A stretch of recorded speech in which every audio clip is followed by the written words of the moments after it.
It wasn't so long ago when basketball was about finesse, style,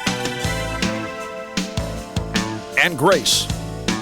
A different game emerged this year, one that sometimes bore little resemblance to its past. But a game with occasional flashes of brilliance and, yes, even style.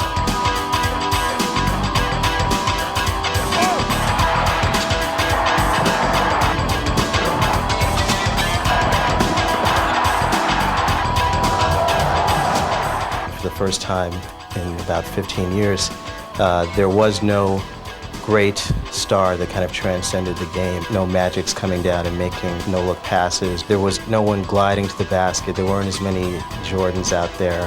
When you thought of Chicago with Michael Jordan and Scottie Pippen, you thought of grace and elegance and style. You think of the New York Knicks, you think of bruising defense.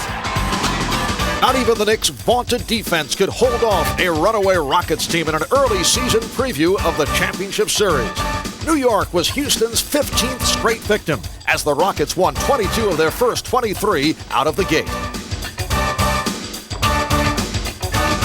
By the time April rolled around, the Seattle Supersonics had the league's best record. But while the Bulls, Pacers, and Suns all swept their first-round opponents, Seattle was shocked at home by a Denver team that had finished just 2 games over 500.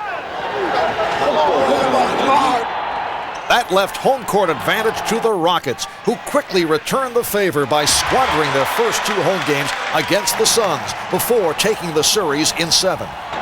In the East, the Bulls appear to have everything needed to oust the Knicks except leadership, a flaw highlighted when Scottie Pippen refused to come out for the final seconds of Game 3.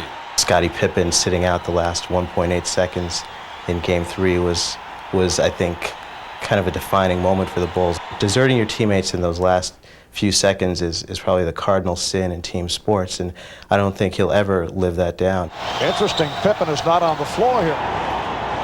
Here goes Jackson, and it's all over! Despite the dramatic victory, the Bulls fell in 7 games, a loss that left many wondering what might have been with a man named Michael in the lineup. Led by a flamboyant Reggie Miller, the Pacers put their small-town team on the map in another hard-fought series for the Knicks. At the beginning of the fourth quarter, I hit a long 3 with Starks right on me, and I knew then that if I can continue to be aggressive, that good things were going to happen for me. Reggie Miller doesn't need much time to get a shot off, and he works on his shot all kind of ways, flying off on 1 foot, throw it up, not looking at it going. Nothing you can do.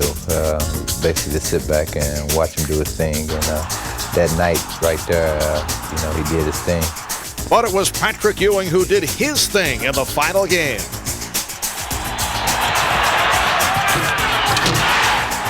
Ewing's dunk was the final nail in the coffin for the Pacers, and it was really a crowning moment in that series for both Ewing and for the Knicks. Houston's 5-game win over the Jazz set the stage for another battle between 2 of the premier big men in the league. Patrick and I have been in a rivalry from college. I lost to him 10 years ago. That's like a dream matchup.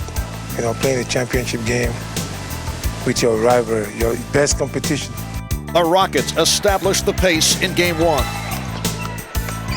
But the Knicks backcourt recovered from a night of horrendous shooting to take the home court advantage back to New York for Game 3. We know that New York is a physical and a very good defensive team. So we have to be patient on offense, take good shots. With all the focus on the Olajuwon Ewing matchup, a mere rookie would for a moment at least rise to eclipse both stars. Here's Gasol for 3! I think the whole building knew that Akeem was going to get the ball at that particular time.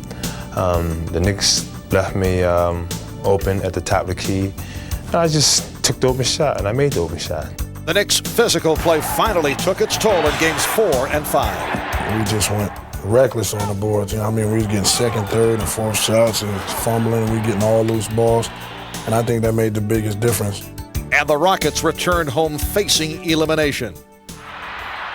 New York's erratic backcourt was clicking again. John Starks carried the team with inspired play and 3-point bombs. But a mental lapse by Starks cost the Knicks a chance to tie. Foul by Ewing. The Knicks are over the limit. On the final play, Starks had one last chance to win it all. It was a play for me to get the ball and either take it to the basket or go for the win.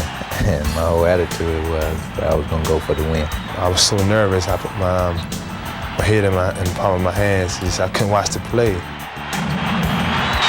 Starks for three, came up short. And it will go to a 7th and decisive game.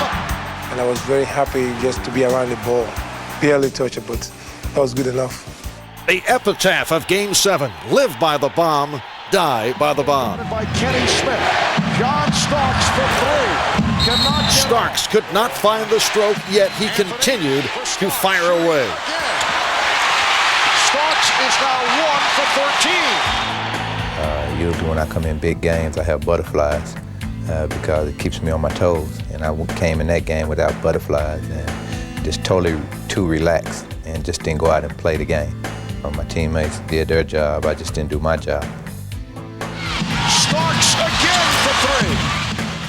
The Knicks, very often when they don't shoot well, rebound well. The Rockets did a good job of keeping the Knicks off the boards. Once that happened, I think the Knicks were in big trouble. Greg Anthony's three-pointer brought the Knicks within 3. But when Kenny Smith and Vernon Maxwell replied in kind, it was all over for New York. Olajuwon added championship MVP to his Defensive Player of the Year and regular season MVP laurels to stand alone in history. His long journey ended amidst the fanfare of Houston's first ever championship parade.